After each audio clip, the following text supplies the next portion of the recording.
عزیزان محترم ہم اپنی توجہ کریں کہ ہمیں دنیا کہاں کھینچ رہی ہے، حقیقت کیا ہے، پھر پیچھے کیا ہو رہا ہے۔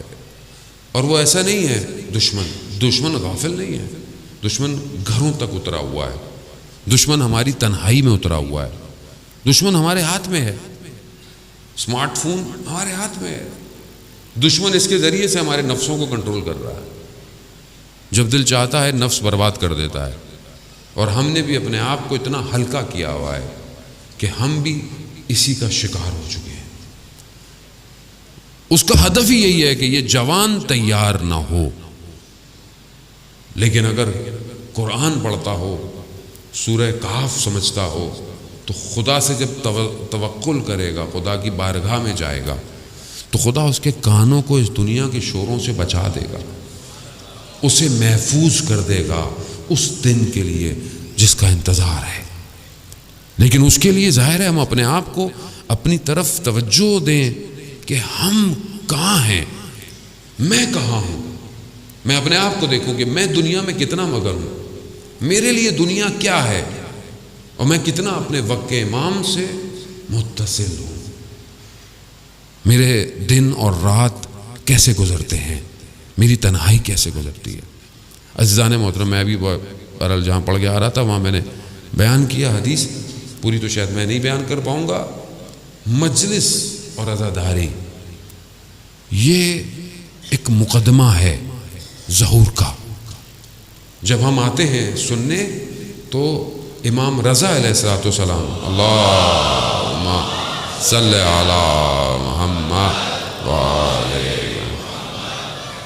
امام نے فرمایا، امام شبیب سے جب کہتے ہیں ابن شبیب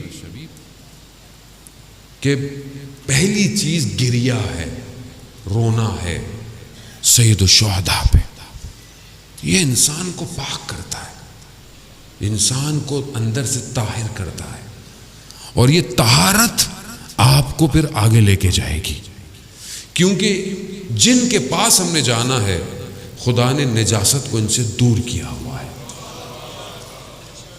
نجاست نہیں جا سکتی، تو پہلے طاہر ہونا ہے، پاک ہونا ہے۔ کیسے پاک ہوں؟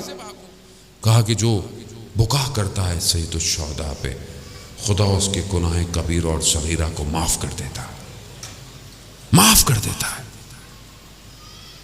حدیث ہے، امام فرما رہے ہیں اور امام دعوت دے رہے ہیں، آؤ پاک ہو، پاک ہونا ہے، آؤ۔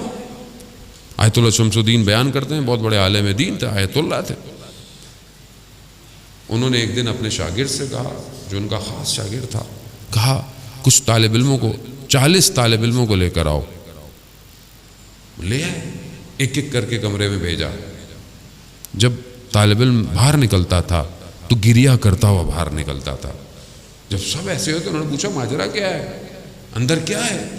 کہا کہ جب ہم اندر جاتے ہیں تو اتنے بڑے آیت اللہ ہیں، اتنے بڑے عالم دین ہیں، ایک رومال ہاتھ میں ہے، اور کہتے ہیں امام حسین کا نام لیتے ہیں اور کہتے ہیں کہ امام حسین پر گریہ کرو، اور جب ہم گریہ ہوتے ہیں تو اس رومال سے آنسوؤں کو صاف کرتے ہیں اور کہتے ہیں کہ یہی میں اپنی قبر میں لے کے جانا چاہتا ہوں۔ ایک گریہ، ایک آنسو، عزیزان محترم، خوب یہ انسان کو پاک کرتا ہے۔ یہ جب پاک ہوں گے تو آپ کیوں گناہ کریں گے باہر جا کے؟ جو آنکھ امام حسین پر روتی ہو وہ آنکھ گناہ کرے گی؟ وہ آنکھ کیسے گناہ کرے گی؟ یہ تو وہ آنکھ ہے جو قیامت والے دن سب ساری آنکھیں گریہ کر رہی ہوں گی، تو یہ آنکھ خوش ہوگی، برمسرت ہوگی۔ تو ہم پہلی شرط بقا، جو ہمیں محنت نہیں کرنی پڑتی ہے، یعنی ہم کوئی محنت نہیں کرتے پورا سال۔ ہوتا ہے نا کہ انسان 40 دن کو عبادت کرے تو پھر کسی کمال پہ پہنچتا ہے، نہیں، ہم تو یہاں آتے ہیں، امام کا نام آتا ہے، ہماری آنکھ میں آنسو آ جاتا ہے۔ کیوں؟ امام نے کربلا میں کمال کیا ہے۔